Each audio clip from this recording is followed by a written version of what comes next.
8 de la mañana con 32 minutos, seguimos en Radio Vital y en estos momentos ya estamos en comunicación con Carlos Adriancén, decano de la Facultad de Economía de la Universidad de Ciencias Aplicadas, UPC. Carlos, muy buenos días, bienvenido.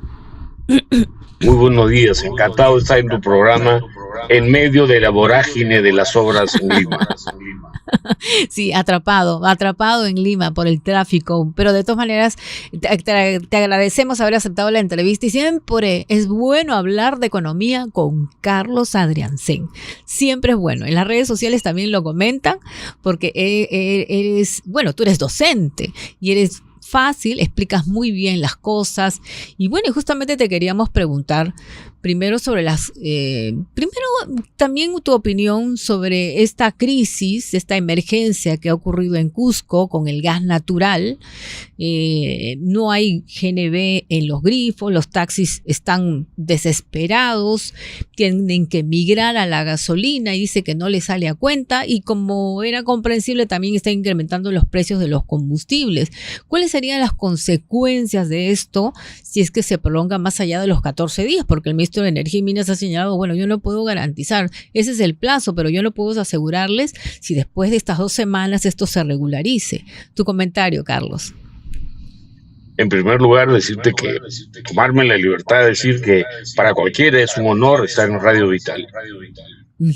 En segundo lugar, los ministros hablan normalmente para tranquilizar.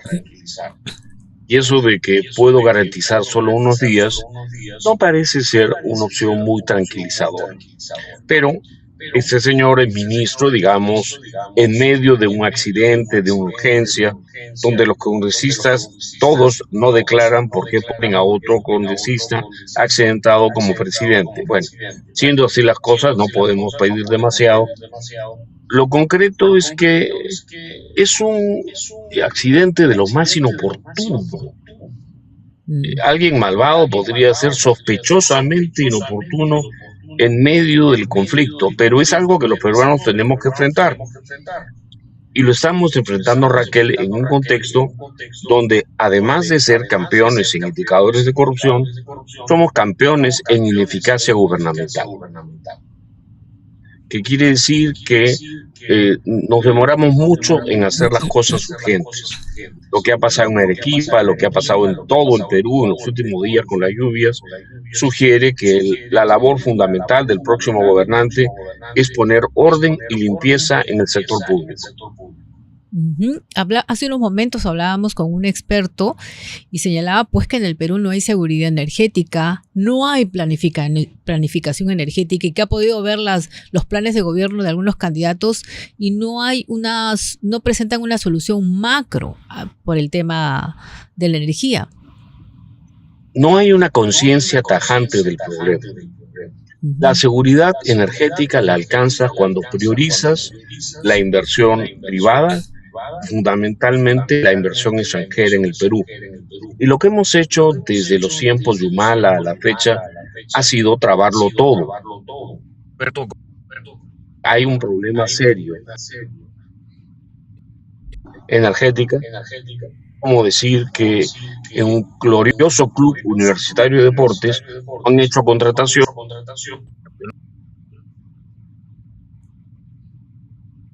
Se ha cortado la comunicación, Carlos. Se está cortando la comunicación. ¿Aló? ¿Ahora sí? Sí, ahora sí. A ver, yo escucho perfecto. Decía que hemos sembrado esta inseguridad energética. ¿Aló? Sí, y eso sí, requiere que el próximo gobierno tome medidas, por favor, no de emergencia, sino de largo plazo.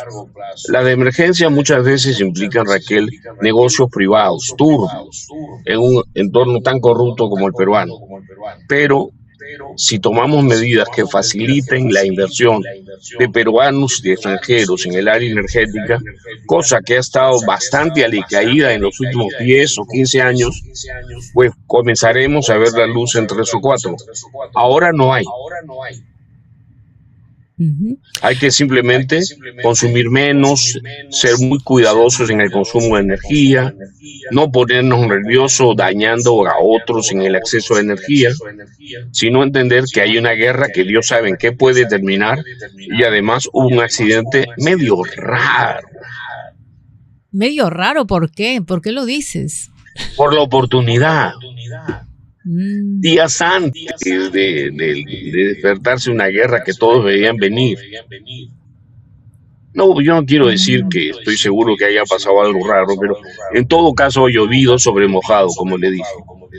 Bueno, yo también he conversado con algunos taxistas que también les parece bastante raro, ¿no? Y han dado sus propias versiones, pero como los taxistas son muy sabios en este país. Entonces no lo puedo repetir porque yo digo, a lo mejor eso es la idea de ellos, pero está que se corre un run run y no sé, que a ellos también les parece muy extraño, ¿no? Ahora, ¿cuáles son las consecuencias? Tampoco es tan extraño que hayan errores en la burocracia peruana. Eso no es extraño. Entonces tampoco podemos decir que esto, pero insisto, sí, pues hay una falta, una oportunidad terrible. ¿Cuáles son las consecuencias de esta guerra en Irán? Se habla ya del alza internacional del precio del petróleo, el dólar en el Perú ha subido. Miremos pues el ejemplo de España. Ya. Los peores daños que puede causar esta guerra se hacen internamente. El señor Sánchez, que es presidente de un gobierno que ha firmado una alianza militar con uno de los países involucrados en el conflicto, se llama OTAN, se le ha ocurrido incumplir a nombre de la paz el combate contra grupos armados. Por Dios, los gobiernos tienen que gobernar en función de sus intereses. Acá en el Perú tenemos que transitar hacia un tipo de cambio más flexible para que ahora que los combustibles posiblemente pudieran hacerse más caros, todos tengamos que reducir nuestro consumo. Hay que evitar que haya demasiado nerviosismo. La situación es una situación difícil, pero lo peor que podemos hacer es ponernos a jugar políticamente sobre esta desgracia que es la guerra entre Israel, Estados Unidos e Irán.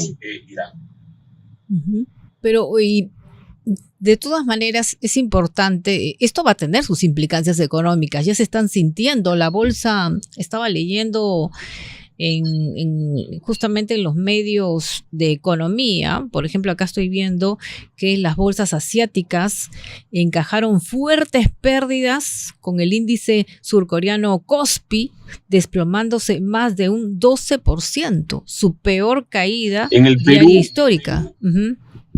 En el Perú, Raquel, en mi opinión, lo que más nos debe preocupar es el tipo de cambio.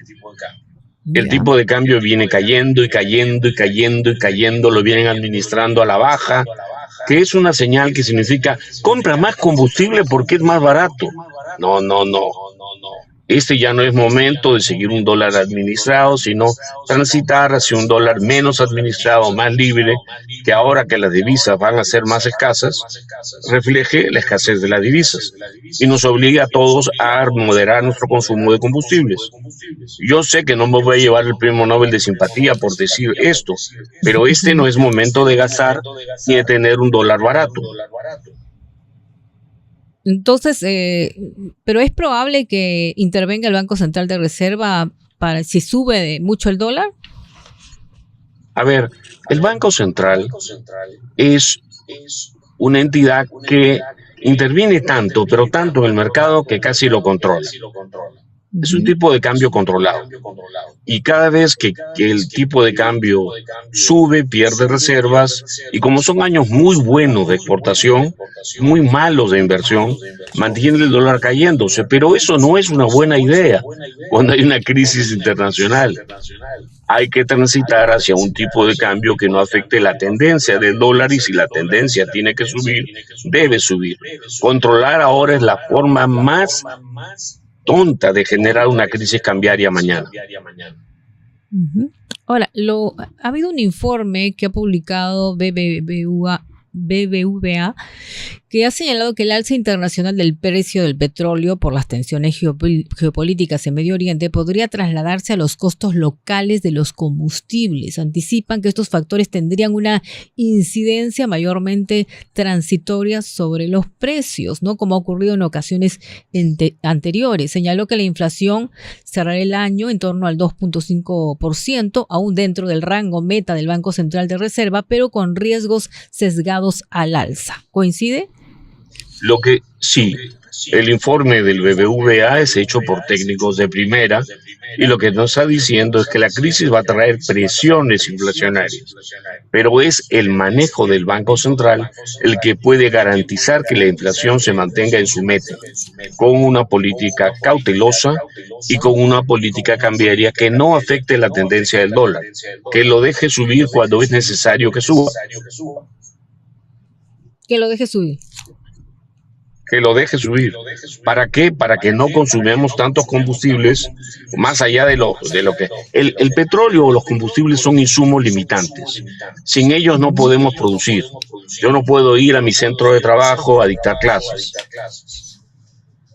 Entonces, cuando la gasolina se vuelve más caro por un evento exógeno, una guerra de proporciones, pues obviamente yo tendré que caminar más seguido. Ahora, estoy leyendo también que algunos señalan que los mercados están expectantes ante una posible alza de la tasa de interés de referencia de la Reserva Federal de Estados Unidos, que se va a reunir, ¿no?, el 17 y 18 de marzo. ¿Es así? Bueno, es razonable la preocupación porque cuando uno gasta más en una operación militar, el déficit puede expandirse y se requiere financiarlo, al mismo tiempo que la Reserva Federal Americana debe pelear por contener presiones inflacionarias y eso puede llevar a que la tasa de interés suba con todas las complicaciones. Algunos dicen que la guerra beneficia a países exportadores de materias primas como el Perú, pero nosotros no tenemos mucho petróleo y en la medida en que la economía global se enfríe, la demanda por commodities, por oro, por cobre, incluso por agroexportaciones, puede sufrir variaciones que en este momento ni el mago Mandrake le puede anticipar con seriedad. Pero de todas maneras la recomendación a aquellos peruanos que no adquieran deudas en dólares. Lo ideal es hacerlo en... No. En realidad no es una buena idea adquirir deudas en este momento, a menos que usted tenga un proyecto que es más rentable o que consiga un financiamiento para su casa que usted pueda con cierto margen pagar. Ese es un buen consejo. Un consejo ideal. Ahora, sobre los precios de los metales, ¿estos se mantienen? ¿Han bajado un poco? Los peruanos nos hemos sacado la tinga 2 veces. Nos hemos sacado la tinga y nos hemos ganado el de la llamita o lo que sea, que no me acuerdo el nombre de la otra lotería. Nos hemos sacado los dos. Exportaciones al alza e importaciones a la baja. Anticipar que esto va a mantenerse mucho tiempo en medio de una guerra es muy poco probable, Raquel. El petróleo puede subir fuerte y tumbar abajo los términos de intercambio. Lo que importa para el televidente, le digo, es la combinación precios de exportación y precios de importación. Si suben los dos, no hay ganancia.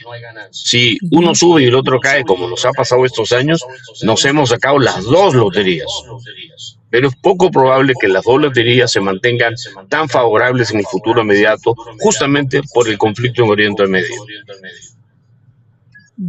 Ahora, ¿cuál sería, Carlos, su llamado? Porque este gobierno tiene tan poco tiempo, el gobierno de Balcázar. Algunos dicen que no esperan nada del gobierno del presidente actual, pero no sé qué podría hacer este gobierno mientras tanto y qué le pediría al próximo gobierno.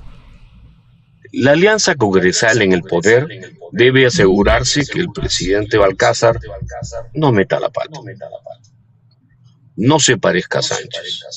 simplemente maneje la transición con la responsabilidad que su premier o presidenta del Consejo del Ministro, la señora Miralles, puede hacer. No están para plantear acciones de gobierno significativas, solo para manejar la administración de la casa hasta la próxima elección, que es en pocos días. Ujú. Cualquier error que se cometa va a ser error de las agrupaciones, y todos sabemos cuáles son, que han puesto a este señor accidentado como presidente. ¿Y para el próximo gobierno? El elector va a decidir. Lo más importante, Raquel, es que si hay elección, esto va a dar muy buena imagen. Una elección transparente, una elección que no tenga sombras como la de Castillo.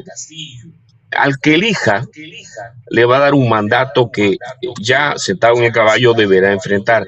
¿Qué debe hacer? Yo lo dije hace unos minutos, muy sencillo: limpiar la burocracia y ordenarla para que el Perú vuelva a captar inversiones. Nuestro problema hoy es que no solo que tenemos un dólar barato, sino también que tenemos muy baja tasa de inversión. Siempre pongo por fastidiar la proporción. El Perú idealmente debería tener 15% de PBI en inversiones provenientes del exterior, confiando en el Perú. Bueno, tenemos 1.5. Deberíamos tener 40-45% de inversión privada y tenemos menos de 20. Entonces, el próximo gobierno tiene que hacer que el Perú mejore, sea un país atractivo, que le dé empleo a los peruanos, que reduzca pobreza. Pero eso no es lo que ha hecho ninguno de los gobiernos de ocasión de los últimos 10 años. Nótese que en este país, Raquel, algo que no se dice es que todo, en términos de gobernanza estatal, todo está en caída libre. La corrupción sube, la ineficacia del gobierno sube, la tolerancia a la violencia, o sea, el irrespeto al orden público, sube, cae el cumplimiento de la ley. En un país que tiene esos indicadores, la gente tiene fundados mieditos. Por eso no hay inversión, por más que los peruanos creemos que estamos mejor que Bolivia, lo cual es algo fácil. Estar mejor que Bolivia es bien fácil. Pero el Perú, bueno, en lugar de crecer 2% per cápita, puede crecer 6%. Ahora, hay que promover la inversión y respetar también los contratos, ¿no? Por supuesto, no hay forma de promover la inversión sin respetar los contratos. Eso sí, no me estoy refiriendo a contratos que tengan problemas judiciales, sombras flagrantes de corrupción. Eso no se puede aceptar. Bien. Muchísimas gracias al economista Carlos Adriancén por esta comunicación con Radio Vital. Muchísimas gracias y hasta una próxima oportunidad. Un honor estar en tu radio y tu programa. Gracias. Tenemos que hacer una pausa. Ya volvemos. Buen día.